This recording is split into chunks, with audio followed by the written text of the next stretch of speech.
Jay-Z didn't just walk away from Roc-A-Fella, he elevated past it, and Camron just dropped the real reason behind that split. This one's deep because we're not talking about simple rap gossip or ego clashes. We're talking power, money, and the end of a brotherhood that once ruled hip-hop. Right now, unless Jay feels like being nostalgic or whatever, you're gonna see those hats that you wear. It ain't, we could go Roc-A-Fella every 5, 6, 7, 8 years, but this is what we pumping. It's what it is. Right now, exactly. So it's never not a problem to feel nostalgic and reminisce, but if you do too much of that reminiscing and just base everything you doing off of what the past was, you just gonna sound like a nigga with a bunch of stories and you old and bitter and so on and so forth. The thing about the nigga Jay, in my opinion, is he's been so great at being not just irrelevant, seen but mysterious. You know what I'm saying? He don't gotta come talk about nothing. You figure it out. Yeah. You want to talk? All right, whatever. I don't care. Go look at the next announcement I make. You ever feel sorry for Damon Dash, man? Whenever you hear about like his financial problems and things like that. Nah, Dame's a hustler. Dame will figure it out. Like Dame, very smart guy. You know, so he'll figure it out. He was definitely playing your album and on Instagram. Yeah, did you see that video? Sweet. Nah, I didn't see it. He was in the barbershop, bobbing his head crazy to it. He said he liked it. He said he felt like he was a part of that. And he knows you're telling the truth. I feel like, you know, what people gotta understand is being like, I mean, nothing gonna change the way I feel about Damon. You know, no matter, no time or space, no separation or anything. You know, I got love for Damon Dash the same way as I did before. The Roc dynasty didn't just crumble overnight, it was dismantled move by move, deal by deal, until Jay stood on top and Dame was left chasing ghosts. Camron laid it out clear. Jay-Z wasn't just turning the page, he was rewriting the whole book. He turned those Roc-A-Fella lessons into empires. Roc Nation, Tidal, partnerships with luxury brands, tech companies. The man flipped hip-hop hustle into billionaire status. Meanwhile, Dame's been stuck trying to bring back that old magic, still talking about the Roc like it's 2001. And Cam didn't bite his tongue either. He said straight up, if all you ever do is reminisce, you sound bitter and washed up. That hit hard, especially coming from someone who lived that era. Remember, these guys weren't just label mates. They were part of a revolution. Roc-A-Fella Records was a movement. Jay-Z, Dame Dash, Biggs, Dipset, State Property, all of them turned the streets into an empire. But when it came time to evolve, Jay made business moves while Dame kept trying to prove he still mattered in a world that had already moved on. Camron's peeling back the layers. This isn't just about money, it's about ego, pride, and knowing when to let go. I don't even have to ask Jay. It ain't even like Jay said it to me and was like, nah, niggas is done. Nigga, it ain't never. I just know knowing him. But the reason I brought that up, it isn't even about, because like Biggs my big bro too. Shout out to Biggs. Yeah, shout out Biggs, definitely. Yeah, so, Silent OG. Yeah, that's my big bro. So it's like this, for instance, right? And that's what I'm saying, right? I built a few different entities that's doing well. Right now, unless Jay feels like being nostalgic or whatever, you're gonna see those hats that you wear. It ain't, we could go Roc-A-Fella every 5, 6, 7, 8 years, but this is what we pumping. It's what it is. Right now, exactly. So it's never not a problem to feel nostalgic and reminisce, but if you do too much of that reminiscing and just base everything you doing off of what the past was, you just gonna sound like a nigga with a bunch of stories and you old and bitter and so on and so forth. For me, it's about still creating and moving forward and making sure that when I do talk about old shit, we gonna talk about what's now too. That's right. Because it's great to have memories and talk about everything. But imagine if the nigga Ho would just be talking about, yo, remember in 90, hey, yo, remember when we was in. Jay-Z didn't abandon Dame. He just outgrew the chaos. And what Cam's revealing now shows why their friendship could never survive the business they built together. Now, before I roll the clip, make sure you hit that like button, drop your thoughts in the comments, and subscribe. Let's dive straight into it. Camron didn't even need to say Dame Dash's name. Everyone instantly knew who he was throwing shade at. The second he said, living in the past makes you sound bitter, it was like a shot fired straight through hip-hop history. Because let's be real, anybody who lived through the Roc-A-Fella era knows exactly who that was aimed at. That line didn't just hit the industry, it hit life itself. See, what Cam was really saying is that growth separates the legends from the lost. Jay-Z didn't waste his time clinging to old moments. He reinvented himself every single time the game changed. Yeah, I think in the beginning it's about you and your circle. Okay. Right? You take your circle, you got the people that grind with you every day and share your dreams and slept on the floor with you, and you know, and then you make it out. And then you look and you're like, okay, what else? Right? What else? Like, how else can I be of service? You achieve these goals that you thought were, you know, unattainable in the beginning, and you achieve them. And then you look around and you say, okay, how can we duplicate this? The reason we created Roc Nation was to be able to say, okay, this is all the information we gathered. Here it is, Rihanna. Here it is, Kanye. You know, whomever, right? Like, and just like here's the information. So if we achieve those goals at 36, you do it at 26. From Roc-A-Fella to Roc Nation, from dropping bars in the booth to negotiating billion-dollar partnerships with tech companies, liquor brands, and art moguls, he flipped rap into royalty. He didn't just make music, he turned culture into currency. But let's give Dame his due. He's not some washed-up figure sitting in the shadows. Dame's been grinding nonstop. Films, his own streaming service, merch, independent ventures. He's always chasing the next bag. That hustler DNA never left him. The real issue? It's how the world hears him. Every time Jay-Z's name comes up, Dame's energy feels raw, emotional even, and that makes people read it like bitterness instead of truth. And let's not ignore the elephant in the room, the old stories about how Jay allegedly snaked Dame out of multi-million-dollar Roc-A-Fella deals. We can talk about that, but this is what I got going on today. I just sold the company for $480 million. That's a You fact. get what I'm saying? That's what it's about. He's not wearing Roc-A-Fella hats every day. He's not, you understand? He's moved on. And to me, that's what it's really about. I love to reminisce and love to have fun. But if that's all we talking about, And I can't do it. yeah, I can't do it. No, I feel you, bro. It's the same with the Roc-A-Fella shit. I'll be on that. They be like, yo, let's do the Roc-A-Fella shows. And it's like, bro, I can't do that. It's no more Roc-A-Fella. Right, Like, exactly. it's just like what we doing. It don't even make no sense. Right. The book gonna be serious. They been asking me to write a book forever, but I keep telling them Jay's still active. He gotta go away. Far away. Because he gonna snipe me if I put all the stories You know what's crazy? You know what's crazy? It's like, and I know it's two different age guys. My man Sugar Dugger, and I'm not comparing myself to Jay-Z neither. But when I just be like, he's like 35, 36. So when I be home chilling, like, yo, it's over. Nah, it ain't over, nigga. Nah, don't start trying to get over on me, nigga. We going out tonight, get some nigga. Whether that's fact or folklore, it's part of why the public still looks at Dame like he's stuck on the betrayal. It's not that he's living in the past. It's that the past keeps getting thrown back in his face. That's the sad irony. One built an empire by moving forward. The other keeps getting dragged backward by his own legacy. The message Camron sent wasn't just a jab. It was a wake-up call to anyone holding on to what's already gone. This is exactly where the whole clash of perception comes into play, the battle between silence and spotlight. Jay-Z mastered the art of moving in silence, letting his next chess move speak for him. Meanwhile, Dame Dash, he's all about saying it loud, unfiltered, straight from the heart, no sugarcoating. That's why Camron's words hit so deep. He wasn't just calling out Dame, he was speaking to anyone who's too busy replaying old wars instead of chasing new wins. Why did it go left? It didn't go left. Okay, it didn't go left. Why you think it went left? Hold on. What are you talking about? Roc-A-Fella? Roc-A-Fella. I'll go it. The perception of why Roc-A-Fella ended is different. You're aware of this. It's because Jay did what he did. He didn't want to pay he made a move on his friends.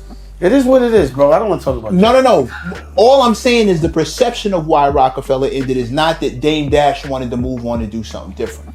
That's not, I believe you, that's not the perception. Who cares? But you're aware of that. And sometimes you got to Machiavelli yourself to be left alone. But let's not twist it. Dame's no slouch. The man has built plenty since the Roc-A-Fella breakup. Movies, independent labels, a streaming platform, fashion collabs. He's been hustling on 10. The problem? The world stopped listening the moment Jay's name came up. Every headline about Dame somehow circles back to Jay-Z, like the man can't tell his own story without the rock shadow looming over him. Now Jay-Z, on the other hand, that man's mystery personified.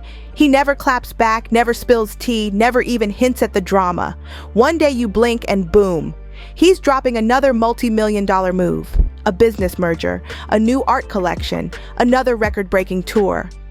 So I understand where you're coming from, but I ain't gonna hold you. It was a great offer. I was sitting there like, I'm gonna grab the bread. Yeah, I hope that man, bro, I've been trying to he ain't gonna do no book. He ain't gonna even let me do the movie. You kidding me? The thing about the nigga Jay, in my opinion, is he's been so great at being not just irrelevant. seen but mysterious. You know what I'm saying? He don't got to come talk about nothing. You figure it out. Yep. You want to talk shit? All right, whatever. I don't care. Go look at the next announcement I make.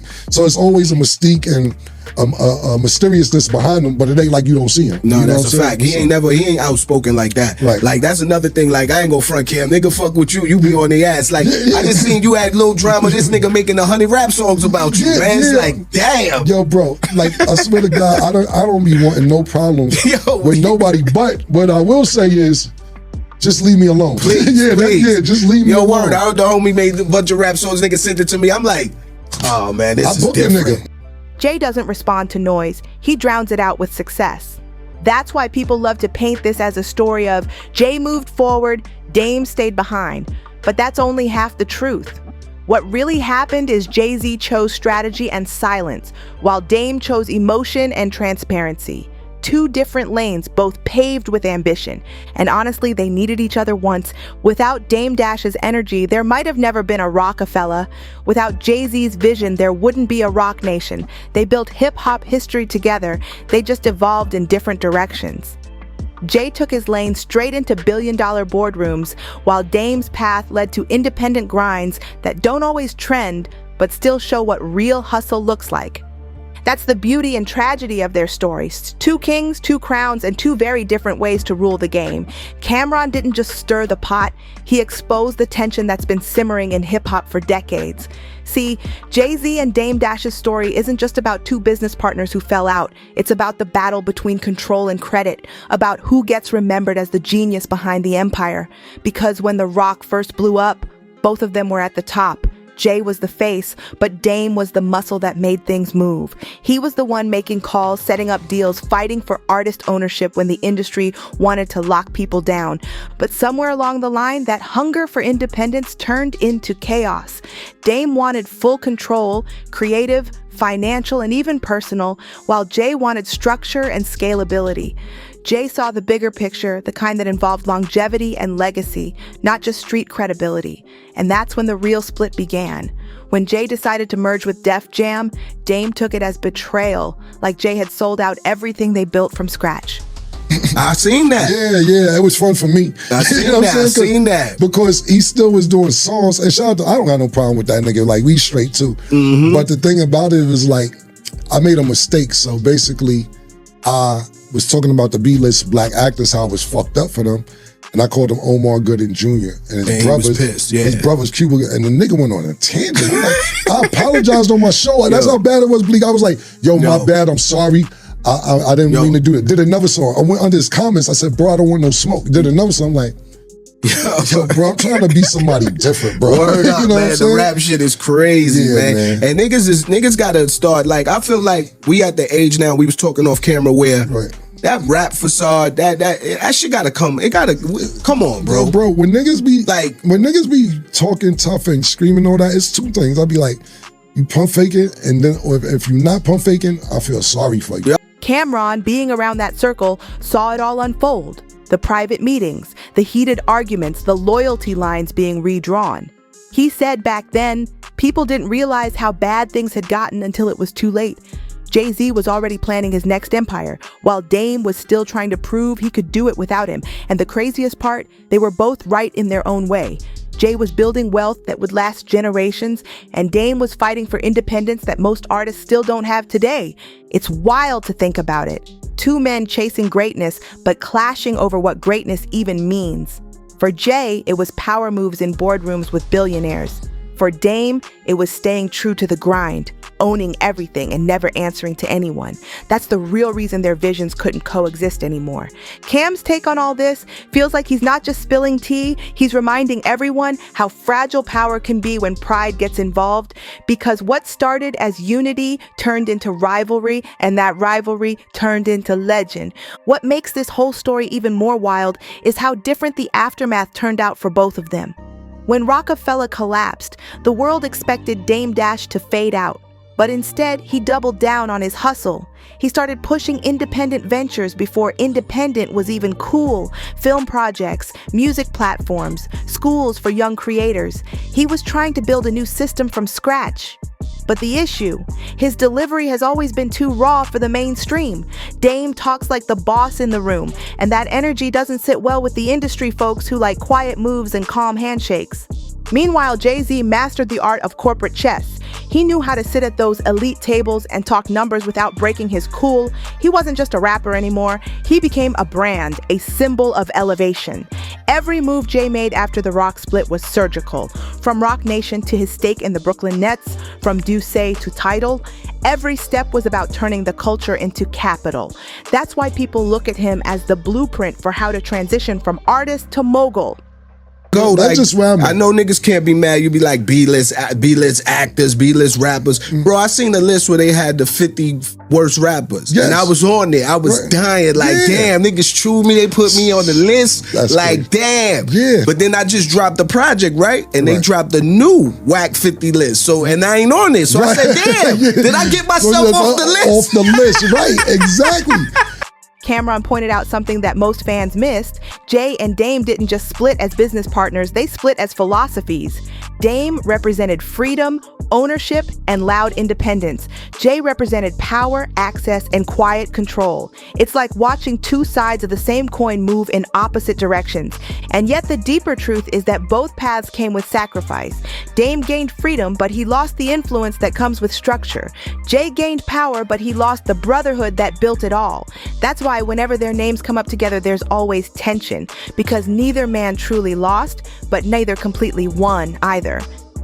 Cam's commentary brings that reality to the surface. The fall of Roc-A-Fella wasn't just an ending, it was a blueprint for the future of hip-hop business. Every artist chasing ownership today is walking in Dame's footsteps, and every artist turning influence into billion-dollar power plays is following Jay's model. Their fallout didn't kill the dream. It split it into two different legacies that still shape the game today. So when Camron dropped that message about moving forward, it wasn't a diss, it was a reality check. He wasn't coming for Dame Dash's legacy, he was calling out a mindset that holds way too many people back. Because let's be honest, nostalgia feels good, but it doesn't pay the bills or build empires. You can't live off what you used to be. The world only respects what you're doing right now. Cam's message hit different because he's lived both sides. He knows what it's like to build history and also to get left behind by time. And in a world where social media loves drama more than progress, his words cut through the noise. Growth is everything. He's saying, don't just talk about what you built back then, show what you're building today. That's how you stay relevant. That's how you keep winning. But here's the real question. Has the world been too hard on Dame Dash just because of how he speaks on Jay-Z? Or is it that his truth makes people uncomfortable? Because when Dame talks, it's raw, it's emotional, and sometimes it hits too close to home for folks who chose comfort over independence. And yet that passion is what made Roc-A-Fella what it was in the first place. Camron's take wasn't about picking sides, it was about shining light on a truth that every hustler, every dreamer needs to hear. Evolution is survival. If you're still replaying the past, you're missing the moves happening right in front of you. Jay-Z turned lessons into legacy, and Dame turned pain into purpose. Both are examples of what happens when you refuse to quit, even when the world's watching. So what do you think? Is Camron right? Does reminiscing too much make you look stuck even when you're still out here grinding? Drop your thoughts in the comments, hit that like, share, and subscribe so you don't miss a single drop of this celebrity drama.